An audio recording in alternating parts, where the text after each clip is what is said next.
chilling tonight. Hey. I can feel it tonight, man. Hey, man, where my radio, man? I like you turn that up. Jamming tonight.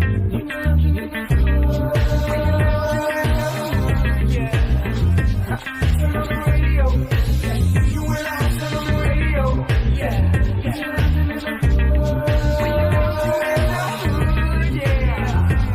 Turn on the radio. You and your cops on the radio. Pull the way up like we in the club. Fly flashy, grown classy, so turn it to dub. Saturday mornings, no walk of shame, we fresh up. 950 Lounge, that's my guilty pleasure. I don't miss my favorite show, I put everything on hold. Work the baby, even the babysitter no. When 950 come on, don't bother. I'm locked in 10 to 1, no problem. Turn on the radio. You and I turn on the radio. Yeah.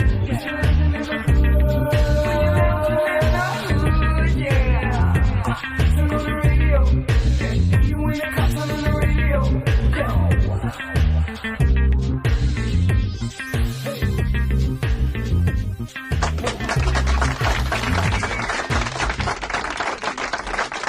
We're joined by a lady that I haven't known for a while, but I have gained an amount of respect for very quickly. She's a book author.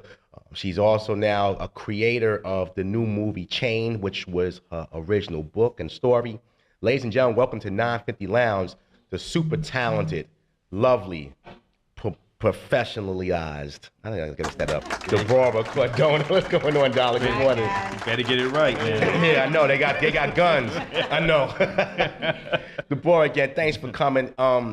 You know, obviously, and obviously, we have Sharice here, and Sharice was the one that initially plugged me. I had seen some of the things online, didn't really go really deep into it until obviously it was presented to me. And I got to say, you know, your story is a phenomenal one, and to be able to take your means and some of the things you've done in the past, have some issues, and then put a book, and then obviously create a movie. It says a lot about just your mindset and, you know, your perseverance to be great. Talk about just how you got started and some of the things that led to Chain the book and now Chain the movie. Well, back in the 1980s, I used to hustle. Mm-hmm. I used to sell drugs on the streets of East Harlem. Right. And I ended up getting arrested Right. and going to prison. While I was at Bedford Hills, I started reading a lot of the urban novels because that's that was my life, so I can relate to the story. Right. You know, some people can't just read a book just because. Right. You know, they have to be able to relate to the story. Right. And there was a book that I started reading, and in my opinion, the book was not well written. Right. And I challenged myself. I said, you know what? I'm gonna write a book. Yeah. And that's when Chain was born. I wrote that book in 30 days. Now, when you put this together, obviously you had lived the life, so it wasn't too hard to kind of just draw it back from what your experiences were. But when you put it together, what did the thought of just like entertaining yourself while being incarcerated just was the inspiration, or you said, you know, I'm gonna write this book, I'm gonna publish it, and I'm gonna let other people do it? Was it just about you in the beginning, or was this always the goal? I think that the challenge was that I can write a better story than that author that I was reading. Right. You know what I mean? It wasn't about it being about me, you know, per se. It was, I'm gonna challenge myself. I'm gonna write better than him. Yeah. You know, and I accomplished that. You know, even if you read my book and you say, okay, I don't think it's very well written, you know, to me it is. Yeah. You know, it wasn't about me at the beginning. Then as I continued to write, it became about me. Like, I believe that all of the characters in my book is me, except Trouble. You know, so a little bit of me was in everything. Like, I had all these different personalities. Right. I could shut it off, turn it on, shut it off, you know. Like, I know how to do that. Like, you know, people have multiple personalities, you know. No doubt, no doubt. So I'm trying to figure out how you wrote a book in 30 days. Because, you know, we've had a lot of authors up here who they sit down and it might take them a few months to put it together. Then they'll go back and read it again. And did you just write it out and say, you know what? that's it, I'm done? Or did you go back, read it a few times, and try to change some things up? I wrote it in 30 days. It wasn't completed in 30 days. Oh, okay. I know, because you said you wrote it in 30 days. I wrote it in 30 days. Right. Then I went back, rewrote it. Of course, you know, you reread it and you got to change things up. Then I rewrote it again. When I felt that it was complete, after I handwritten it, I asked the superintendent from Bedford if I could get a typewriter. You know, she came to see me. She was like, "Why do you need a typewriter? Like, you could go to law library and type up whatever you need." And I was like, "Because I'm writing a book." And she was kind of impressed. She was like, "Okay, you're writing a book?" So she said, "Let me see your work." So I showed her, and she approved, you know, for me to get a typewriter. So then I typed it out. Wow. And from there, I sent it out to Terry Woods. Because at that time, she was, you know, a well-established author. She had a publishing. And because I read those books, you know, True to the Game and Dutch and all those books that she put out, I wanted to be a part of that company. Now, did you think when you sent this out that she might not take you seriously just because of where the book is coming from and the type of establishment you were in at the time when you were writing the book, and maybe she's just like, what is this? And I'm just going to let you know like this, okay? I sent it out on a Monday. Friday, I got a letter from her telling her I got to call her ASAP. Wow. And I still have that letter to this day. Right. When I called her, she offered me, well, her offer was to buy my copyrights. She thought because of where I was at that I was going to easily fold. And that's what I mean. And I told her, thank you, but no thank you. Welcome to the entertainment I business. got a lot of respect for you, and I get your grind, but I don't need no money. I'm not here, you know, introducing my book to you because I need money and I want to sell it. No, I want to be a part of the literary industry. And she respected that. She's my friend to this day. Like, I could call her today and she'll be like, what up? You know, Latina, you know. So we have a really good relationship. And she also respected the fact that I said absolutely not. But I respect the fact that you held on to your own copyrights, because now you can make a whole lot more money by holding on to those rights. Well, it's more than just the money. Again, like I said, this is this woman's life that has been portrayed in different characters. So from a standpoint, you're not going to sell your soul for a couple coins. No, absolutely not. I'm not. I'm not. So I'm a hustler all the way around the board. No doubt. So if I don't make no money off the book, I'm making money off of something. Right. Rodeo, get on that corner. Okay. That's why they put the book in front of me. So you turned down that deal, and you know you're still in. You have this book. What's the next step? What do you do? Obviously, once you hear that, you know you get that call in 4 days. You're like, wow, okay, I'm on my way. Then you get a. You know, I've had those disappointments with our show where we get calls from larger parties. Go, oh, that's some BS. So what's the next step? Where'd you go from there once that door closed? Where was the next door for you? All right, so when I refused the offer, what I did was I called my family and I said, okay, I know I have something good on my hands. Yeah. Terry Woods, you know, I just spoke to her and she wants to buy my copyrights. And I know that if she wants to buy it, I know I could do something with my book. Yeah. So I asked my family to send me books on publishing, send me books on the business. You became a student in the game. Yes, I'm self-taught. I'm a person that you tell me something, I could be on the phone with you and I'm already researching it. Right. Like, you can't just tell me anything. So I self-taught myself in prison how to publish, opened up my publishing company called Deja Vu Publications. From that point on, I found an editor. You know, I found my mentor from behind the walls. And, you know, the phone calls were very few because it's difficult, Of you know, course. but I made the connections, you know, even before I came home. Right. But then again, you know, when you're behind the walls, people don't take you serious. Yeah. Exactly. They're like, oh, yeah, I hear you. I know you want to do this. No. When I hit the block, it was over. Yeah. It was over. I mean, when I tell you that if you walk down 125th Street on that time, you see a lot of authors selling their books. Right. Yeah, Here yeah. comes this little Latina like, yo, what's up? You know, and just telling them where I gotta go, what I gotta do. And they were like, yo, this girl is hungry. Yeah. I was starving. I used to walk from 125th and Lex all the way up to Broadway and make more money than the kid that was standing there with the table. Right. And you mentioned, and again, which I didn't know, you were one of the first Latinas to write these type of novels. And so you was almost even from the jail, so you became a pioneer of sorts. Right. Talk about that a little bit. Okay, so when I first came home, I was looking for Latina urban fiction writers. Right. There is a woman by the name of Julie Nin. She wrote an urban story, but it's more a contemporary urban, not hardcore raw urban like mine.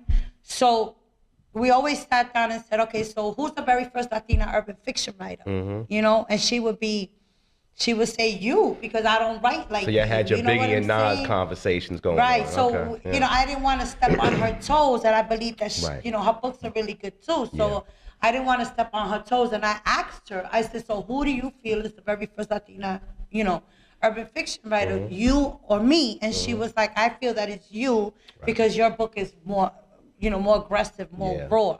Right. So that's how we established that. No doubt. No doubt. Now, you were saying that you started your own publishing company when you was within the prison itself. So how was it since you came out, and how's been the publishing business coming for you? Okay, well, the publishing side of my business has changed a lot because there was a time where the ebooks came out. Yeah. And everything was done through ebooks. The technology game, yeah. So technology changed. I own 2 bookstores in Harlem called the Deja Vu Book Lounges. Now, it was a mix of books, and I had a lounge in the back with a stage and a mic, and I did a lot of spoken word events and things like that. And I had to close my stores, but I'm grateful that I was able to close it before I lost everything. Right. So I was able to close, you know, in a way where, okay, everything is changing now. The business is changing. I don't want to lose my money, you know, so I got to sell everything in the store. Okay. Right. You know? No So that doubt. was a plus. And obviously, I think that was in East Harlem, that bookstore, Yeah, right? I had 2 of them, one on 116 and one on 110 in Lexington. So from running the streets, working the streets, to then becoming a book author and now a business person, you know, a brick and mortar business, what was that dynamic like? Because, you know, again, you've had a lot of dynamics in your life. You've had a lot of you know, things that have changed. So how was that from working the corner to now selling books? How was that? That hasn't changed. Right. That mentality has not changed. I'm a hustler. Right. You know, so when you're a hustler, all you do is Just changing product. flip, Yeah. flip. You You're have to a go. go-getter. You have to move with the times. You can't stay stuck. Right. You know, so if I can't make money this way, I'm gonna make money this way. My mind is always on 100. Yeah. You know, I don't sleep at times thinking about my next move. Yeah. I know we had that conversation. You think- told me I ain't had no rest yet. I think as No, I don't really rest because I'm constantly like, As- you know, I have to do something. yeah, and Like that, I already started working on Pocket Full of Game. I'm taking the book and I'm making it into a script. I already started. Now, when you grab your book and you transform it into a script, how do you break it down? So, you know, because a book is written a certain way, a script is written totally different. Is it like rewriting the whole book all over again when you're taking it from book to script? Because I have the books already, it's very easy for me to transfer it over. Instead of chapter 1, it would be scene 1. Then I have to read that chapter and then say, okay, scene 1, we're going to film this, you know, on the bridge, 125th Street, you know, 135th, whatever. Oh, so like- you're picking out as you're going through the chapters exactly how you want to lay it out. I have to know the location. Well, I learned a lot with Chain, you know, because with Chain, I made a lot of mistakes that took time, you know, time away from the filming. This time around, it's going to be different. I'm going to actually have the location already on the script. You know what I mean? 125th Street in Lexington will be, you know, and then it's, let's just say with Chain, Cass, Rose, whatever, you know, and then the dialect. Then what they'll be So saying. there'll be no questions about, you know, where we're gonna do this. Right. You're not gonna wake up but in writing a script, things always change. Right? So I always say, like, you know, leave it open because you never want to just No, constrict we've yourself. improvised a lot on that's- Chain. okay, Let me tell good. you something. I took people off the street. Tell me some Let me tell improvisations you've done with I Chain. have taken people off the street. If someone stop and they're looking, I'll be like, yo, you, come over here. Like, and they're like, And I guess it's like, okay.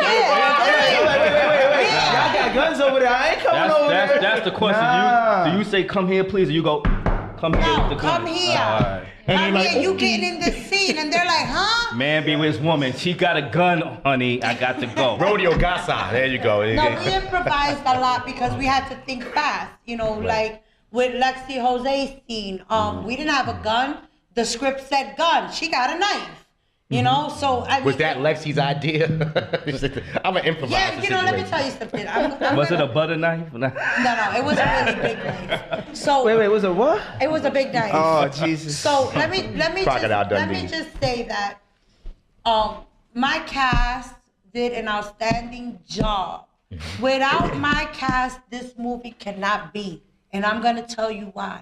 They jumped in and took over. Yeah. And when I tell you that, you know, we fought, we cried, we got pissed, we whatever, but we respected each other because we all bosses, and that's what I love about my cast. No doubt. My cast, each and every one of them is doing something outside of Chain. You know what I mean? They're in the business, they're in the industry in some way. And I also would say, when you have a cast, everybody is dedicated. That's the number one thing. Right. You got people They're that are all- not dedicated right. to your vision, it's not going to go well. So everybody in your cast was dedicated and what your vision was, and it just rolled out easy, you know? Yeah, now I got one question for you. Now, the question I have is, from writing the book and now filming it and seeing it on the film, on the TV and everything else, how was it looking at your words being now in action form? I still can't believe it. You know, like I watch it and I'm like, Surreal. yeah, it's, Yeah. you know, like they'll get emotional, you know, we all have our opinions, we all have our, you know, we feel like this part could have been this way or whatever. And that's okay because you know what, that'll come. Yeah. But when I look at it, it's like, you know, like I'm in shock. This is a your little life, bit. Deborah Cardona. Yeah, I think right, that right. when I see it at the premiere and everybody's reaction, I think that's when it's gonna come. Yeah. You know, Smack you some upside the action. head like Why nobody boom. said my hair wasn't combed right? You know, I'm just... Yeah, right. Smack I'm him, not in the Deborah. All right, film. we can I'm give not the in the disclaimer. film. We cannot give the disclaimer. We'll give it the next We'll get on the next We'll give it set. But again, June 10th, Chain, the movie is premiering at the National Black Theater in Harlem, 2031 Fifth Avenue, New York, New York. Go to the eventbrite.com site/Chain the movie for tickets and information. Deborah, we're going to bring that phenomenal cast up next. But before we get you out of here, where can people reach out to you and learn more about you or communicate or for events or speakings? We're going to reach out to you at. All right. Well, on Instagram, my Instagram name is Deja Vu Vibes Inc. On Facebook, it's Deborah Cardona. You know, and I'm very open. Like people could just contact me. I'll answer my phone. I'll answer my emails. You know, if you have any questions, if you need help with any of your projects, like you could just reach out to me. Because through this journey, you now become an inspiration to a lot of people. And I'm sure there's people who are incarcerated who feel they don't have any chance to butt the street. Or a young girl who says, you know what, I want to write this type of book, but I wasn't school trained. You're inspiration now, so I commend you for that, my sister. So Definitely, continue support and definitely. success. We're going to bring the cast of Chain the movie up next. It's 9 Lounge live on the Saturday. Come on back. But we continue with Chain Saturday here at 950 Lounge. They had the prop guns. I won't be able to put it on camera because I don't want to offend no advertisers. No slavery here. But we have two of the visions of Deborah in this move from the movie. And from the book now, it will be a movie June 10th, National Black Theater in Harlem. To my right, Rosemary Savino playing jazz. And to my left, Sharice Martinez playing trouble. Welcome, Hey, y'all. ladies. Hey, what's up? What's going You on? playing your inner you, huh? Kev, before Kev, we yes, start, yes, me and Ed is on the same. Well, I think same Sharice wavelength. knows, but I'll say it for Rosemary. I'll say it. No, you ain't gonna say it like you I just said. sit there. No, I'll say it. Well, my brother is a really nice guy, funny guy at times to some people. He has a sickness called Black Tourette's, and yeah. there's no cure. Oh, yeah. And what happens to him? I wanna Well, know. just stay away from him after 6 o'clock on in the winter when it's dark, and after 8:30 in the summer. Okay. So you'll be fine. All But right. And he he turns says into a random gremlin. things though. You'll hear random like this. rib tips come out of his mouth. No, when we're but not you just talking heard about the it. word slavery just I'ma not say it long like ago, this. right? Put it like this. Right. it only affects light-skinned people. See, these two are darker than me, so it don't have no effect on All them. right.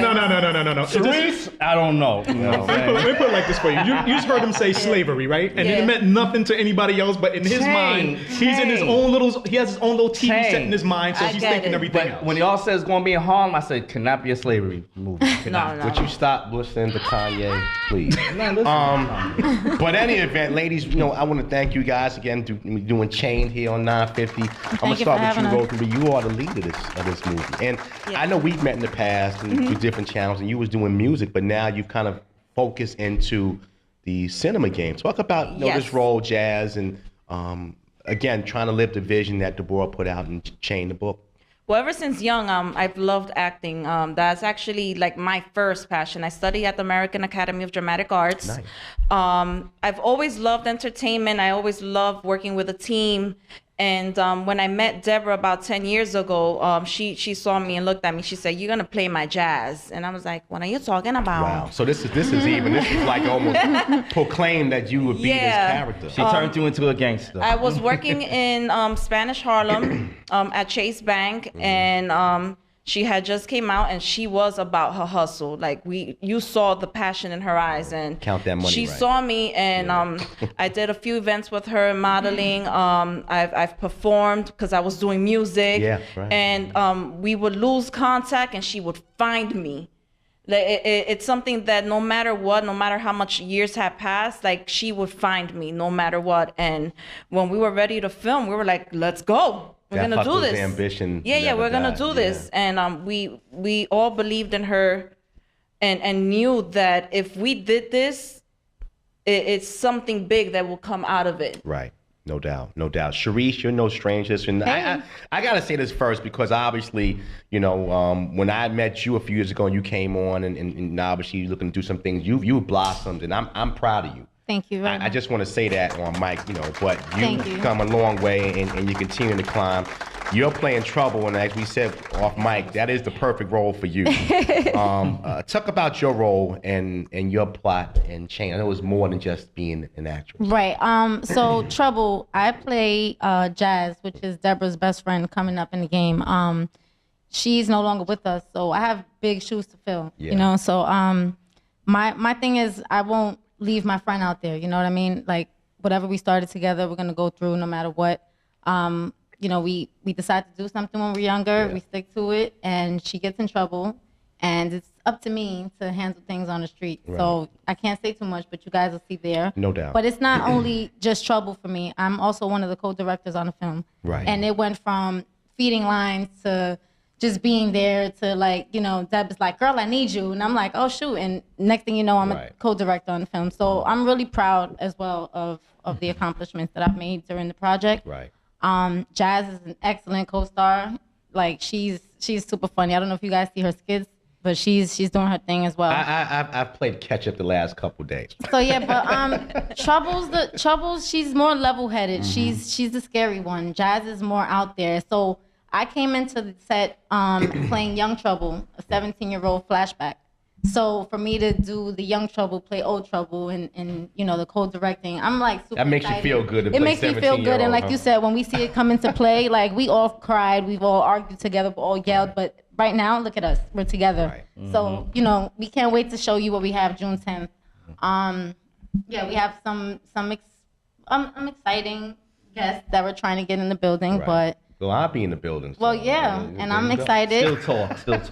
Right. I said you shut your mouth. Anyway, I have come a long way, you guys. I don't know if you guys know, I started with 950 Lounge with Voices Heard with my own show, and I stopped. You did? I stopped. I stopped to do I don't acting, remember that. and now I'm here. I don't remember Right. that. That was an Uber ride. I have, Shots fired. Right, I have the interviews, so they can't. I got my receipts. I got my receipts. But I'm super excited for you guys to have me on, and the rest of the cast of Chain. No doubt. We always said you would come back on in some capacity doing something else. Definitely. Let me go back to you, Rosemary. Now, obviously, you're a trained actor, singer, and I see you now busting guns. How is that? How did you prep for that? Now, again, I don't know if you shoot guns in your regular life, but I'm just saying, what was the prep in becoming, you know, Jazz? What was that prep like? It's definitely not my character, but we grew up in similar environments. Like, Right. I grew up in a trap house. I got shot at when I was young. Not me, but I was like, and this is real life. So Yeah. I've seen it. Like, it's stuff that we've grown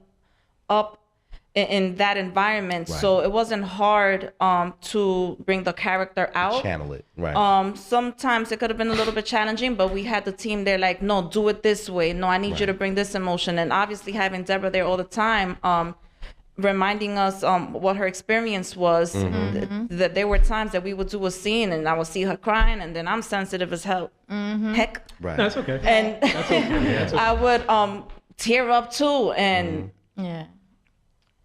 like she mentioned, there are certain scenes that we do go back and we're like, I could have did this Yeah, a little better. better. I could have did that a little better, but it still makes sense. It's still relatable, and we can't wait to show you guys. It's a woman empowerment as well, because every last co-director on the film is women. Cast is damn, you know, almost Majority all women.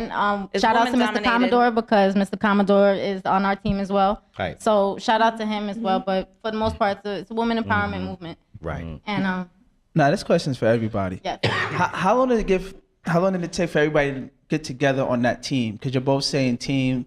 Deborah said team when she was up here. What it takes a while for everybody to come together. How long did it take for everybody to, you know, because you're coming from one place, you're coming from this place. I have two other young ladies coming from two other places, and a director coming from somewhere else. Well, like I said, it took a long time for us to put the project together. It's, you know, Deb and Jazz have known each other longer, so you know that was 10 years in the making.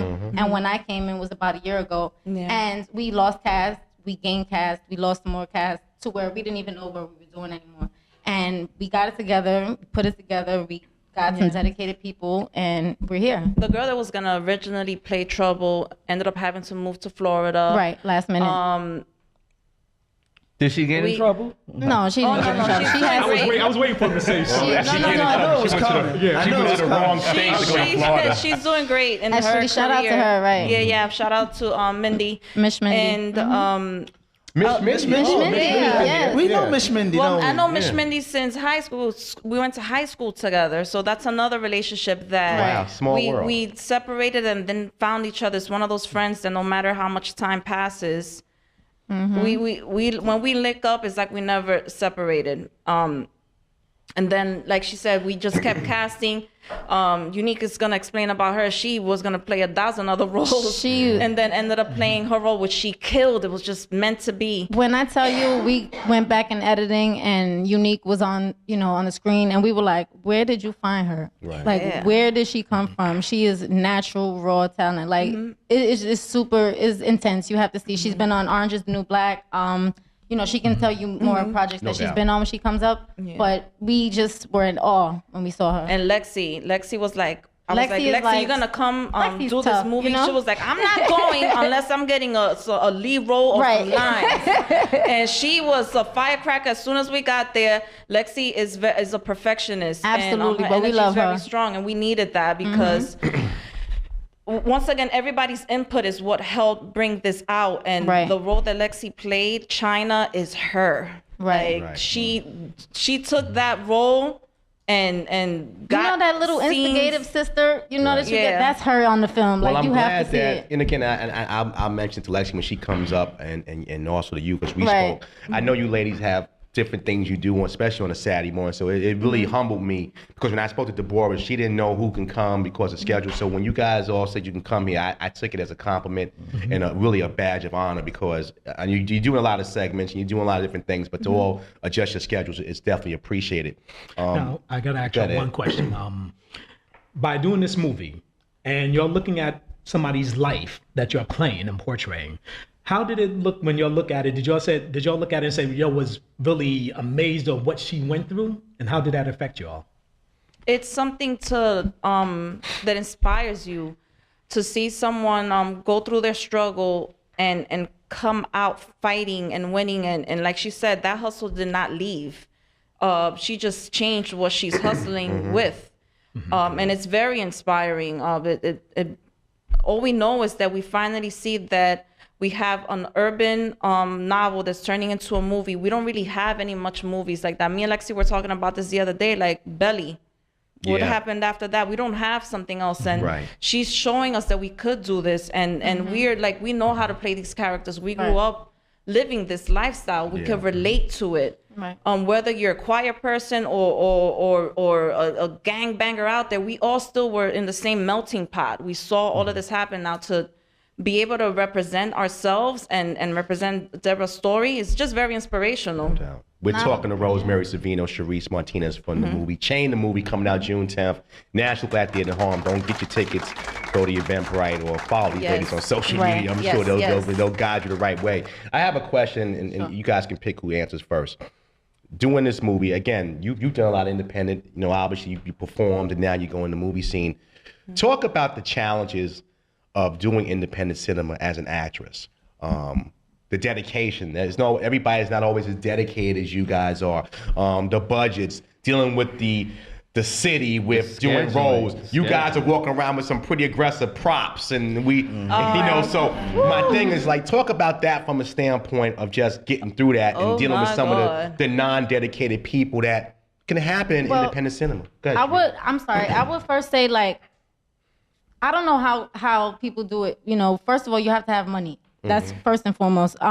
We do a lot of scenes. It was about 28 through 35 scenes, and in each scene we have to look a different way. You have to have hair, you have to have makeup, and we don't have the best jobs. We don't have the best background. So when we come together and we're all like, "Girl, you got this, you got this," so we're putting stuff together. So that's hard in itself for us to get to places, certain locations. Getting places, like I said, as far as even makeup is a major thing on set. We don't have makeup artists, so we have to do each other's makeups. So it's really, really hard for us to come from where we come from. And we do definitely use our resources because Rosemary, she's actually really good with makeup. Lexi's really good with makeup. I'm on set doing the dramatic scenes when people get shot. So it's really, really hard. I do the blood.